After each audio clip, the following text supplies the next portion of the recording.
Hi, ഞാൻ ഇതേ ഒരു വ്യക്തിയെ കൂട്ടിയിട്ട് മുമ്പൊരു വീഡിയോ ചെയ്തിട്ടുണ്ടായിരുന്നു. അന്ന് തൃശ്ശൂർ ഹൈബ്രിഡ് ക്യാമ്പസിൽ വെച്ചിട്ടാണ് ചെയ്തത്. ഒന്നുമില്ല, സൈലത്തിന്റെ യൂട്യൂബ് പ്രോഗ്രാംസ് കണ്ട് കെമിസ്ട്രിക്ക് മാത്രം 99.9% വാങ്ങി. പക്ഷെ ഓവറോൾ പെർസെന്റേജ് എത്രയായിരുന്നു? 93 ആയിരുന്നു അല്ലെ?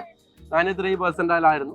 അപ്പൊ എന്നിട്ട് ജെയ്മെയിൻ റിപ്പീറ്റ് ചെയ്യാമെന്ന് വിചാരിച്ച് തൃശ്ശൂർ ഹൈബ്രിഡ് ക്യാമ്പസിലെത്തി. ഇപ്പോ ഇദ്ദേഹത്തെ കൂടി ഞാൻ വന്നിരിക്കുന്നത് വേറെ എവിടുന്നുമല്ല, ഏതൊരു എഞ്ചിനീയറിംഗ് ആസ്പിറൻസിന്റെയും സ്വപ്ന ക്യാമ്പസ് ആയ കാലിക്കറ്റ് NIT വെച്ചിട്ടാണ്. ഇപ്പൊ ഞങ്ങൾ കാലിക്കറ്റ് NIT ക്യാമ്പസിലുള്ള ക്യാൻറ്റീന്റെ സൈഡിലാണ് ഞങ്ങൾ നിൽക്കുന്നത്. അപ്പോൾ അന്ന് ആ വീഡിയോയിൽ ഒരുപാട് വാദോരാതെ സംസാരിച്ച ജാസിർ ഇപ്പോൾ NIT ഒരു സ്റ്റുഡന്റ് ആണ്. സോ നമുക്ക് NIT ലൈഫിനെ കുറിച്ചും ജയ് പ്രിപ്പറേഷൻസിനെ ഒക്കെ കുറച്ച് കാര്യങ്ങൾ ജാസിറോട് സംസാരിക്കാം. Okay, hi Jasir, how are you? അപ്പൊ ഞാൻ പറഞ്ഞ ഇൻട്രോ പറഞ്ഞ് നിർത്തുന്നുണ്ട്, സ്റ്റാർട്ട് ചെയ്യാം. ഓക്കെ, അപ്പൊ എങ്ങനെയാണ് ആ ജേണി? അതായത് പിന്നെ യൂട്യൂബ് ക്ലാസ് ആയത് എനിക്ക് തോന്നുന്നു, എന്റെ ഓർമ്മ ശരിയാണെങ്കിൽ അന്ന് ഏകദേശം +2 പഠിക്കുന്ന സമയത്ത് ഡിസംബറിലെങ്ങാനാണ് ജെയ്മെയിൻ പ്രിപ്പറേഷൻ സ്റ്റാർട്ട് ചെയ്യുന്നത് അല്ലെ? അതായത് യൂട്യൂബിലെ ക്ലാസ്സുകൾ മാത്രം കണ്ടു, കേട്ട് തുടങ്ങി, ജെയിനെ കുറിച്ച് കേട്ട് തുടങ്ങുന്നു അല്ലെ? അപ്പൊ എന്നിട്ട് എന്തായി? റിപ്പീറ്റ് ചെയ്യാൻ വേണ്ടിട്ട് സൈലം ക്യാമ്പസിലെത്തി. ഓക്കെ, പറ, ഇനി ബാക്കി പറ. ഫസ്റ്റ് ആ മിഷൻ 99 ഒക്കെ കണ്ടിട്ട് നമ്മള് ജനുവരിയിൽ എഴുതിയപ്പോഴാണ് മനസ്സിലായത് പ്രിപ്പയർ ചെയ്താൽ കിട്ടാൻ പറ്റുന്ന ഒരു എക്സാം ആണത്. പ്രിപ്പയർ ചെയ്ത് എന്തായാലും നടക്കുന്ന ഉറപ്പായി. അങ്ങനെയാണ് സൈലത്തിൽ എത്തുന്നത്. അപ്പൊ എനിക്ക് ജസ്റ്റ് ഒരു മന്തിന്റെ പ്രിപ്പറേഷൻ കൊണ്ട് കെമിസ്ട്രിയിൽ അത്രയും പെർസെന്റേജ് കിട്ടിയെങ്കിൽ എനിക്ക് ഷുവർ ആയിരുന്നു സൈലത്തിനൊപ്പം നിന്ന് എന്തായാലും നല്ലൊരു റിസൾട്ട് ഉണ്ടാക്കിയെടുക്കാൻ പറ്റും. പിന്നെ നമ്മൾ അവിടെ പോയി ക്ലാസ്സസ് ഒക്കെ സ്റ്റാർട്ട് ചെയ്ത് എല്ലാം ഭയങ്കര സ്ട്രക്ചേർഡ് ആയിട്ടായിരുന്നു. ബേസിൽ നിന്നൊക്കെ തുടങ്ങി. ഫിസിക്സ് ആണെങ്കിലും കെമിസ്ട്രി ആണെങ്കിലും മാത്സ് ആണെങ്കിലും ഒക്കെ ബേസിൽ തുടങ്ങി. ആ ഒരു സ്ട്രക്ചേർഡിൽ തന്നെ ആയിരുന്നു. ജനുവരി ആകുമ്പോഴേക്കും പോർഷൻസ് ഒക്കെ തീരാ. ജനുവരി എന്നല്ല, ഡിസംബർ ആകുമ്പോഴേക്കും പോർഷൻസ് തീർന്നിട്ട് പിന്നെ LMR റിവിഷൻസും പിന്നെ ടെസ്റ്റ് തന്നെയായിരുന്നു ഏറ്റവും വലിയ കാര്യങ്ങളും. നമ്മൾ ജയിലിൽ പോകുമ്പോൾ മുമ്പ് ഒരുപാട് കണ്ട നമ്മൾ ക്വസ്റ്റ്യൻസിലും എക്സാമിലും കണ്ട അതേ ക്വസ്റ്റ്യൻസും സെയിം പാറ്റേണും ഒക്കെ നമുക്ക് ഇതിൽ കാണാൻ പറ്റി. സോ കോൺഫിഡന്റ് ആയിട്ട് ചെയ്യാൻ പറ്റി. നന്നായിട്ട് ജനുവരി സെഷനിൽ തന്നെ ചെയ്തു. ഇപ്പൊ ഇവിടെ പഠിക്കുന്നു. ഇപ്പോ ഏത് ബ്രാഞ്ചാ? ഞാൻ എനർജി എഞ്ചിനീയറിംഗ്. സ്റ്റാർട്ടിംഗ് ബാച്ചാണ്, ഫസ്റ്റ് ബാച്ചാണ്. സ്റ്റാർട്ടിംഗ് ബാച്ച് എന്ന് പറഞ്ഞാലും ഇവിടെ കെമിക്കലോട് തന്നെ സെയിം കട്ട് ഓഫിൽ നിൽക്കുന്ന ബാച്ചാണ്. യെസ്, എനർജി എഞ്ചിനീയറിംഗിന് പഠിച്ചുകൊണ്ടിരിക്കുകയാണ് ജാസിർ. അപ്പൊ നമുക്ക് ഇപ്പൊ ഏറ്റവും നല്ലത് എന്ത് ചെയ്യാം, കുറച്ച് ക്യാമ്പസ് ലൈഫിനെ കുറിച്ചും കാര്യങ്ങളൊക്കെ ചോദിക്കാം. ഓക്കെ, നമ്മൾ ഒരുപാട് ക്യാമ്പസ് സിനിമകളൊക്കെ കണ്ടിട്ടുണ്ടാവും അല്ലെ? അപ്പൊ ആ ക്യാമ്പസ് സിനിമയും അതോടൊപ്പം അതില് റിയൽ ലൈഫും എന്താണ്? ആ cinema versus reality. Cinema versus റിയാലിറ്റിയിലേക്ക് നമ്മൾ സിനിമയിൽ കാണുന്ന ക്ലാസ്സിലൊന്നും കയറാണ്ട് പഠിപ്പില്ല, മൊത്തം പ്രോഗ്രാംസ്, ഫെസ്റ്റ് കാര്യങ്ങൾ, അതിനൊക്കെ ഒരു മിനി അല്ല, ഒരു അതെ ആക്ച്വലി അതുപോലെയൊക്കെ സിമിലർ തന്നെയാണ് ഇവിടെയും. നമ്മളാരും പ്രഷറൊന്നും ചെയ്യത്തില്ല. ക്ലാസ്സിൽ കയറണം, പഠിക്കണം. എക്സാം ആകുമ്പോൾ നമ്മളിലേക്ക് ഇത്രയും കാലം നമ്മൾ പഠിച്ചില്ലേ, അതുപോലൊക്കെ തന്നെ നമ്മൾ പഠിച്ചോളും. പക്ഷെ നമ്മൾ കൂടുതലും പ്രയോറിറ്റൈസ് ചെയ്യും ഇവിടുത്തെ ഫെസ്റ്റും കാര്യങ്ങളാവും. നമ്മൾ NIT വരുന്നത് തന്നെ അതിന് വേണ്ടിയിട്ടാണ്. ഇഷ്ടം പോലെ ഫെസ്റ്റ് ഉണ്ട്. തത്വമൊക്കെ മറക്കാൻ പറ്റാത്ത അനുഭവം തന്നെ ആയിരുന്നു. തത്വമൊക്കെ അടിച്ചു പൊളിച്ചിട്ടുണ്ട്. ഇവിടെ വന്ന് 2 മാസം ആയിട്ടുള്ളെങ്കിലും അതിനേക്കാളും കൂടുതൽ ഫെസ്റ്റുകൾ നമ്മൾ അറ്റൻഡ് ചെയ്തിട്ടുണ്ട്. അപ്പൊ പഠനമാണോ അല്ല ഫെസ്റ്റുകളാണോ?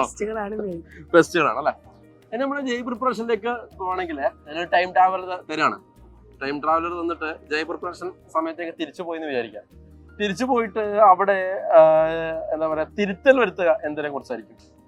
തിരുത്തൽ വരുത്തുക ഡിസംബർ വരെ ഞാൻ പെർഫെക്റ്റ് ആയിരുന്നു. എല്ലാം നന്നായിട്ട് ചെയ്തിട്ടുണ്ട്. ഫസ്റ്റ് എക്സാം കഴിഞ്ഞപ്പോ എനിക്ക് ഓക്കെ ഒരു NIT കിട്ടും, NIT കാലിക്കറ്റ് തന്നെ പഠിക്കാൻ പറ്റുമെന്ന് ഉറപ്പായപ്പോ പിന്നെ ഞാൻ കംപ്ലീറ്റ് ഉഴപ്പി. പിന്നെ ഞാൻ പഠിച്ചൊന്നുമില്ല, ഞാൻ ക്യാമ്പസിലും പോയില്ല. പിന്നെ ഫുള്ള് ചില്ലേ നടന്നു. അതൊന്ന് മാറ്റിയിട്ട് സത്യം പറഞ്ഞ അവിടുന്ന് സ്റ്റാർട്ട് ചെയ്യണമായിരുന്നു. സ്റ്റാർട്ട് ചെയ്തിരുന്നെങ്കിൽ ഉറപ്പായിട്ട് ഒരു IIT എന്തായാലും എത്താൻ പറ്റുമെന്ന് എനിക്ക് തോന്നിയിട്ടുണ്ട്. അവിടുന്ന് നിർത്തി പോവാൻ പാടില്ലായിരുന്നു. അപ്പൊ ഇപ്പൊ പ്രിപ്പയർ ചെയ്യുന്നവരോട് എനിക്ക് അതാണ് പറയാനുള്ളത്. നമ്മള് നിർത്തി പോവരുത്. എവിടെയാണോ നിർത്തുന്നത് അവിടുന്ന് ശരിക്കും നമ്മുടെ സ്റ്റാർട്ടിംഗ് ആണ് വരുന്നത്. നമുക്ക് ഇതിനും മുകളിൽ എത്താൻ പറ്റും. ഇവിടെ എത്തിയത് ഒരിക്കലും മോശമായിട്ടല്ല പറയുന്നത്. ഇവിടെ എത്തിയിട്ട് ഇങ്ങനെ ആയിരുന്നെങ്കിൽ IIT എത്തിയിരുന്നെങ്കിൽ ഇതിന് അപ്പുറത്തെ എക്സ്പോഷേഴ്സ് ആവും കിട്ടുമായിരുന്നു. അതായത് ഏറ്റവും അവസാനത്തെ എക്സാം മിക്കവാറും ചെയ്യാൻ അഡ്വാൻസ്ഡ് ആയിരിക്കും അല്ലെ? അതുവരെ നമ്മൾ ആ പൊട്ടൻഷ്യലിൽ തന്നെ എന്താക്കുക, പ്രിപ്പയർ ചെയ്ത് മുന്നോട്ടേക്ക് പോവുക എന്നതാണ് പറയാനുള്ളത്. ഓക്കെ, അഡ്വാൻസിൽ തന്നെ 1-2 മാർക്കിനാണ് നമ്മൾ ക്ലിയർ ചെയ്യാണ്ടിരുന്ന അഡ്വാൻസ്. ചെറിയ വ്യത്യാസം പഠിക്കാണ്ട് പോയതാണ്. പക്ഷെ എന്നാലും നമ്മള് മെയിൻസിൽ ആ ഒരു നോളജ് വെച്ചിട്ട് തന്നെ അത്യാവശ്യം കുഴപ്പമില്ലാണ്ട് പെർഫോം ചെയ്തിരുന്നു. നിർത്താണ്ട് പോരുന്നെങ്കിൽ അടിപൊളിയായിരുന്നു. പിന്നെ ഇവിടുത്തെ ഒരു ഏറ്റവും വലിയ കാര്യം എന്ന് പറഞ്ഞാൽ ഹോസ്റ്റൽ ലൈഫ് ഇതൊക്കെ തന്നെയാണ്. എന്റെ റൂംമേറ്റ്സ് എന്ന് പറഞ്ഞാൽ ഒരൊറ്റ മലയാളി ഇല്ല. ഒരാള് മധ്യപ്രദേശ്, ഒരാള് തമിഴ്നാട്. അപ്പൊ ഹിന്ദിയെല്ലാം പഠിച്ചാ? നമ്മൾ അവരെ മലയാളം പഠിപ്പിച്ചു. അതങ്ങനെയാണല്ലോ, അങ്ങനെയാണ്. നമ്മൾ ഹിന്ദി പഠിച്ചില്ലെങ്കിലും അവരെന്താക്കും മലയാളം പഠിക്കും അല്ലെ. അപ്പൊ നമ്മുടെ ക്യാമ്പസ് മൊത്തം കണ്ടു കഴിഞ്ഞോ? അത് ഇപ്പോഴൊന്നും തീരത്തില്ല, ഇല്ല, അത് ഒരുപാടുണ്ട്. നമ്മൾ ഓരോ ആവശ്യങ്ങൾക്ക് വേണ്ടി ഓരോ സ്ഥലത്ത് എത്തിപ്പെടും.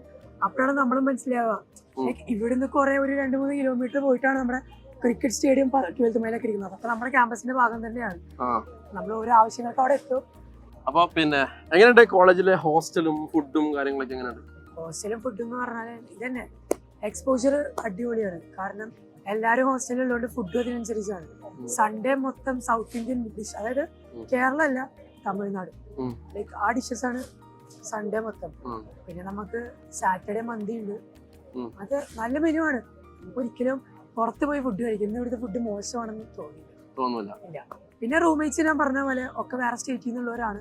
സോ നമ്മളെല്ലാരും അവർക്ക് എന്തായാലും കമ്മ്യൂണിക്കേഷൻ നമ്മൾ അറിയാണ്ട് നമ്മൾ ഹിന്ദിയൊക്കെ ഉപയോഗിച്ച് പോകും. കാരണം നമുക്ക് കമ്മ്യൂണിക്കേറ്റ് ചെയ്യാൻ വേറെ നിവർത്തിയില്ലല്ലോ, നമ്മുടെ റൂംമേറ്റ്സ് അല്ലേ. അപ്പൊ പിന്നെ അവരെ കൾച്ചർ ആണെങ്കിലും ഇപ്പൊ ദീപാവലി ആണെങ്കിലും എന്തായാലും അവര് നാട്ടിൽ പോയി വരുമ്പോ സ്വീറ്റ്സും കാര്യങ്ങളും കൊണ്ടുവരും. നമ്മളെല്ലാ ഡിഷസും എക്സ്പ്ലോർ ചെയ്യും. നമ്മൾ അതുപോലെ ഓണൊക്കെ കഴിയുമ്പോൾ ഇവർക്ക് മുറുകും. സോ ഒരു റിച്ച് ആണ്, കൾച്ചറിൽ ഭയങ്കര റിച്ച് ആണ്. അപ്പോ നമ്മളിപ്പോ പിന്നെ ഇനിയിപ്പോ മോനിക്ക് മധ്യപ്രദേശിലേക്കുള്ള ഒരു ട്രിപ്പ് എല്ലാം പോകണമെന്ന് പ്ലാൻ ചെയ്തു. ഫ്രണ്ട്സ് ആയിട്ട് ഗോദ സിനിമ കണ്ടപ്പോ പഞ്ചാബി പോണെന്ന് ആഗ്രഹം വന്നു. നേരെ അപ്പുറത്തെ റൂമിലുള്ള പഞ്ചാബുകാരനായിട്ട് പോയി സംസാരിച്ച് സ്ഥലങ്ങളൊക്കെ സെറ്റ് ചെയ്തിട്ട് ഈ സെമസ്റ്റർ വെക്കേഷൻ ട്രിപ്പാണ്. ഓക്കെ, അതാണ് ലൈഫ്. അപ്പൊ ആ ലൈഫിലേക്ക് എത്തണമെങ്കിൽ നമ്മൾ എന്ത് ചെയ്യണം? പഠിക്കണം. നമ്മൾ ആദ്യം നമ്മളെ കംഫർട്ട് സോൺ എന്ത് ചെയ്യണം? ബ്രേക്ക് ചെയ്യണം. നമുക്ക് പറ്റൂല എന്നുള്ള കാര്യം നമ്മൾ എന്ത് ചെയ്യണം? മാറ്റി വെക്കണം അല്ലെ. എന്നിട്ട് നമ്മൾ ഉഷാറായിട്ട് എന്ത് ചെയ്യണം? ഇവിടെ വന്നാൽ നമ്മള് ജയിലിൽ കഷ്ടപ്പെട്ട പോലെ എന്തായാലും കഷ്ടപ്പെടേണ്ടി വരില്ല. ഓഫ്കോഴ്സ് വരത്തില്ല. അപ്പോ ജയിലിൽ ഇപ്പൊ നിങ്ങൾ എന്തായാലും വർക്ക് ചെയ്യാം, പിന്നീട് നിങ്ങൾ എന്തായാലും ഇത്ര എഫേർട്ട് എടുക്കേണ്ടി വരില്ല എന്നുള്ള 100% ഉറപ്പാണ്. വേറെ എന്തെങ്കിലും അവർക്ക് മോട്ടിവേഷൻ കൊടുക്കാൻ നമ്മുടെ ക്യാമ്പസിനെ കുറിച്ചും ലൈഫിനെ കുറിച്ചൊക്കെ എന്തെങ്കിലുമൊക്കെ പറയാനുണ്ടോ? പിന്നെ തത്വം എന്ന പരിപാടി ഇപ്പൊ രാഗം വരാൻ പോകുന്നുണ്ട്. സോ തത്വമൊക്കെ നിങ്ങൾ വന്ന് എക്സ്പീരിയൻസ് ചെയ്യേണ്ട പരിപാടിയാണ്. എന്റെ ഒരു ഗൂസ്ബംസ് മൊമെന്റ് എന്ന് പറഞ്ഞാല് ചെറുപ്പം മുതൽ എനിക്ക് ഹിന്ദി സോങ്സ് ഒക്കെ ഭയങ്കര ഇഷ്ടമായിരുന്നു.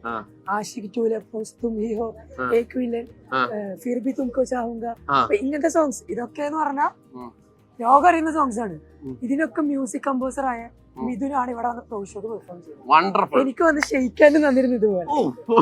അതൊക്കെ ഗൂസ്ബംസ് മൊമെന്റ് ആയിരുന്നു. നമ്മള് ചെറുപ്പം മുതൽ അഡ്മയർ ചെയ്യുന്ന ആൾക്കാരാണ്. അതൊക്കെ ഭയങ്കര. പിന്നെ അത് മാത്രമൊന്നുമല്ല, സെക്കൻഡ് ആർട്ടിസ്റ്റ് എന്ന് പറഞ്ഞാൽ അരിവായിരുന്നു. കൂലിയിലെ പവർ ഹൗസ് പാട്ട് ആളുടെ പാട്ടാണ്, വാത്തി കമ്മിങ് ആളുടെ പാട്ടാണ്, അനിരുദ്ധിന്റെ മിക്ക സോങ്ങിലും ഗോ ആർട്ടിസ്റ്റ് അയാളാണ്. സോ അയാളാണ് പിന്നീട് വന്ന് പെർഫോം ചെയ്തത്. ഇതൊക്കെ കാണാന്ന് പറഞ്ഞാൽ പഠിപ്പിന് പുറമെ ഇതൊക്കെ നമുക്ക് എക്സ്പീരിയൻസ് ചെയ്യാൻ പറ്റുന്ന ഒരു once in a life moment ആണ്. അപ്പൊ അങ്ങനെയൊക്കെ നമ്മൾ എക്സ്പീരിയൻസ് ചെയ്യണമെങ്കിൽ യു ഷുഡ് കം ഹിയർ അല്ലേ. നമ്മളെ പറഞ്ഞ NIT കാലിക്കറ്റ് ആവാം, NITs ആവാം, IITs ആവാം. ഓക്കെ, അപ്പൊ അതിന് വേണ്ടിയിട്ട് എന്ത് ചെയ്യാ, ഇപ്പോൾ എന്ത് ചെയ്യാ, നിങ്ങളെ ഉഷാറായിട്ട് പഠിക്കുക അല്ലെ. അപ്പൊ അന്ന് നമ്മൾ ജാസറിനെ ഉപയോഗിച്ചിട്ട് നിങ്ങൾ ഒരുപാട് മോട്ടിവേറ്റ് ചെയ്തിട്ടുണ്ടായിരുന്നു. അതൊരിക്കലും എന്തായിട്ടില്ല, വെറുതെ ആയിട്ടില്ല. അതേ ജാസിറാണ് ഇപ്പൊ ഇവിടെ NIT കാലിക്കറ്റില് നമ്മുടെ കൂടെ ഒരുമിച്ച് നിന്നിട്ട് സൈലത്തിന്റെ ഒരു ബ്രാൻഡ് അംബാസിഡർ ആയിട്ട് ഇവിടെ നിൽക്കുന്നത് അല്ലെ. അപ്പൊ നിങ്ങളും നാളെ എന്താവണം, ഇതേപോലെ ആയി മാറണം. അതിനു വേണ്ടി എന്താക്കാം, ഉഷാറായിട്ട് പഠിക്കാം അല്ലെ. All the best.